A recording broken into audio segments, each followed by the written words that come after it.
प्रधानमंत्री नरेंद्र मोदी के संसदीय क्षेत्र में व्यापारियों का धरना प्रदर्शन लगातार देखा जा रहा है। कभी कपड़ा व्यवसायी, कभी किराना व्यवसायी रोड पर उतरकर सरकार के विरोध में लगे हुए हैं। आज लोहराबिर के आजाद पार्क में व्यापारियों ने धरना प्रदर्शन कर सरकार को चिताया। व्यापारियों ने सीधे कहा कि विधानसभा चुनाव में नोटा दबा देंगे, लेकिन इस सरकार को हम वोट नहीं देंगे।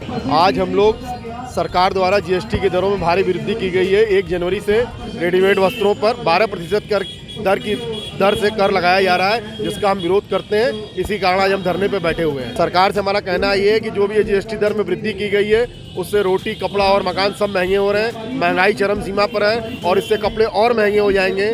पेट्रोलियम पदार्थों में वृद्धि के कारण ऑलरेडी 20% कपड़ों में तेजी दर्ज की गई है। इसके बाद ये टैक्स जब लागू हो जाएगा तो 20% टैक्स और भी दाम महंगे हो जाएंगे, जो गरीब जनता से कपड़े छीने चले जा रहे हैं। विधानसभा चुनाव है, विधानसभा चुनाव से हमारा कोई लेना नहीं, राजनीतिक दल हम लोग है नहीं, मगर हम ये चाहते हैं कि सरकार हमारी मांगों को सुने, और अगर नहीं सुनेगी तो व्यापारियों के मन में रोष रहेगा। उसका जो है विरोध जो विधानसभा चुनाव में भी देखने के लिए मिलेगा, क्योंकि व्यापारी जब अपना धंधा ही नहीं कर पाएगा तो हम ऐसी सरकार को भी नहीं चाहेंगे।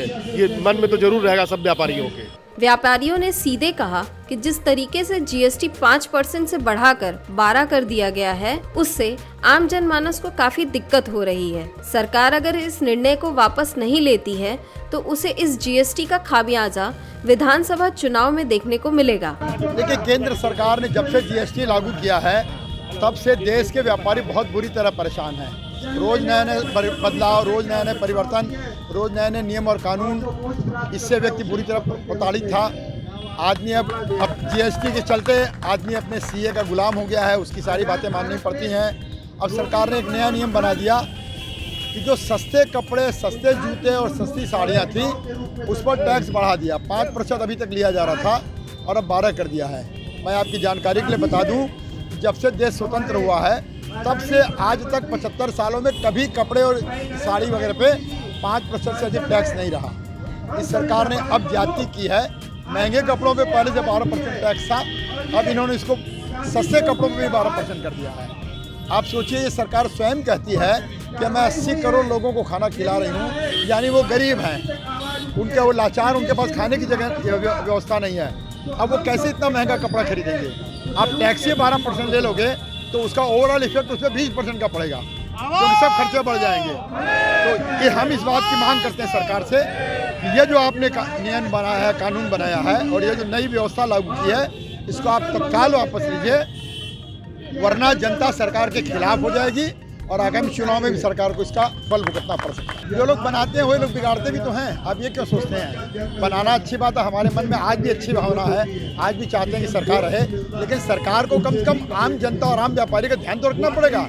यदि आम व्यापारी के खिलाफ फैसले लिए जाएंगे और केवल बड़े व्यापारियों को प्रोत्साहन दिया जाएगा तो निश्चित रूप से आम व्यापारी के मन के अंदर एक तकलीफ होगी, कष्ट होगी। कल अगर वो नुकसान होगा उसको होगा तो हो सकता है सरकार को इसका खमियाजा भुगतना पड़े। तो मैं सरकार से मांग करूंगा कि आपके प्रति हमारी आस्था बनी रहे। हम लोग इसीलिए सरकार को कहना चाहते हैं कि ऐसी स्थिति न बने कि लोगों के मन बदले सरकार के प्रति। चुनाव के अंदर लोगों के मन न बदले। हम चाहते हैं सरकार सही निर्णय ले, और ये निर्णय सरकार ने पता नहीं किसी के दबाव में लिया है, इसका कोई औचित्य नहीं है। आज जब इतने वर्षों तक 5% टैक्स था, आज सरकार कैसे उसको 12% कर रही है? और रोटी और कपड़ा ये तो आम आदमी की मूलभूत जरूरत है, जिसके बिना उसका काम नहीं चलता। इसको जो टैक्स मुक्त सरकार को करना चाहिए पूरी तरह से, लेकिन आप टैक्स मुक्त नहीं करके जो टैक्स था उसको भी आप दुगने से बेसी बढ़ा रहे हो। ये आप अन्याय करे हो, गलत करे हो। हम सरकार से ये संदेश देना चाहते हैं। पेश है न्यूज बकेट हिंदी मासिक पत्रिका। पढ़ें इस महीने की पूरी खबर विस्तार से हमारे न्यूज बकेट की मैगजीन में। हमारी ई मैगजीन को मुफ्त में पढ़ने के लिए अभी लॉग इन करें www.newsbucket.in पर। इसके अलावा रोज की ताज़ा खबरों के लिए हमारे YouTube चैनल को तुरंत सब्सक्राइब करें।